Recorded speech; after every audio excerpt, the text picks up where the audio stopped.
You did an excellent job, as I say, threading the needle between condemning the sin while loving the sinner.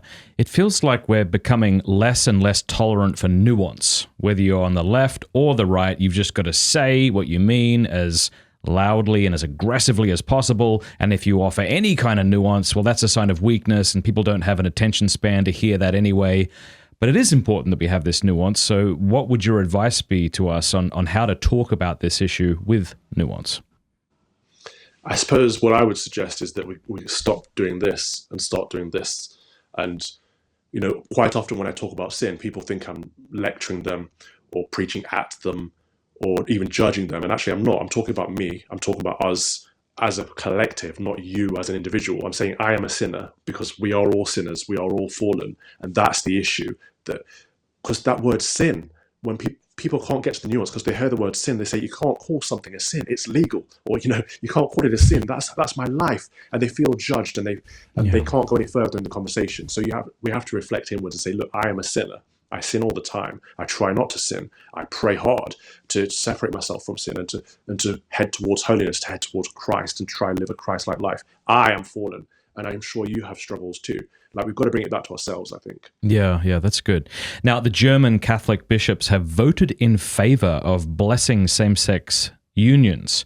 This is a terrible idea. Yeah, it looks like these guys are headed to schism, and I hope that Pope Francis has the courage to do something about it, and soon.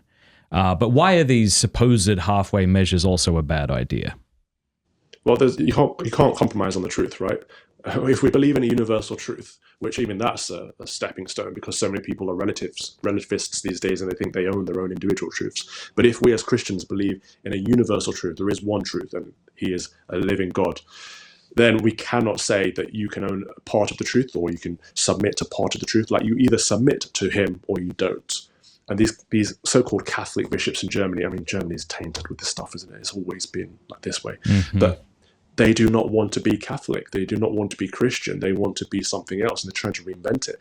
I think they're Protestants, to be honest with you. Then they're looking at what we're doing in the Anglican Church and thinking, how can we have some of that apostasy? It's a great shame what they're doing. And I just hope that the Pope is strong enough. He said he would excommunicate them if they continued, and they have continued. So, he has to follow through with his word. If this is... you guys call him the Holy Father. He has to act like a father right now. If a father sets some ground rules and the child breaks those rules, you have to come through with the punishment. Otherwise, the child will keep pushing those boundaries further and further. Yeah. Final question. In your argument, you stated that this has been something universally taught throughout the last 2,000 years, right? The immorality of homosexual acts. And therefore, to change this, it's like, what does that say for Christianity? Not to mention the fact that it's explicitly condemned in Scripture.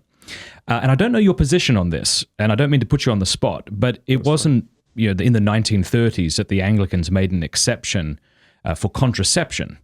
But this had been universally condemned throughout church history. Is this something you've changed your mind on, or are open to changing your mind on, or? No, I accept the Catholic teaching on this issue. I think the Anglican Church in the United Kingdom has made many mistakes, actually. And one of them is saying that contraception is down to the conscience of the parents. Note they use the word parents, though. So they are acknowledging that we're talking about childbirth and we're talking about life at the point of conception. So that is all acknowledged. But they put it down onto the conscience of the parents. I think that's a great mistake because it's divorcing the issue. And that's what a lot of this is. Contraception is where a lot of this started because we're divorcing the sexual act from marriage.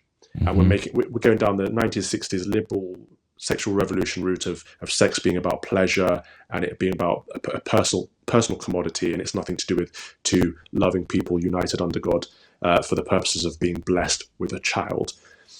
So yes, that was a mistake. But also, the Church of England made many mistakes, and one of them is the ordination of women. One of them is their stance on contraception, and the other, of course, is divorce. But traditionalists, Orthodox Christians within the Church of England don't capitulate on those issues anyway. But this was an interesting point because in the debate at Oxford, one of the bishops said, we already ignore the Bible on divorce. We already ignore the Bible on the ordination of women. So therefore, what difference would it make if we ignore the Bible on the issues of homosexual marriage? And I'm like, no, again, you're proving my point. We should not ignore Scripture or tradition on these reasons. Hey, thanks for watching that clip. Would you like this beautiful, very high quality, definitely not made in China, not that there's anything wrong with that, Pints with Aquinas beer stein for free? sent to your door? Would you also like a copy of The Jill sent to your door 4 times a year? This is the Pints with Aquinas newspaper, by the way. If you do, go to mattfradd.locals.com and become an annual supporter for any amount. We'll send you that stuff for free, and you get a bunch of other free things in return. You'll get more information by going over to mattfradd.locals.com. Thanks.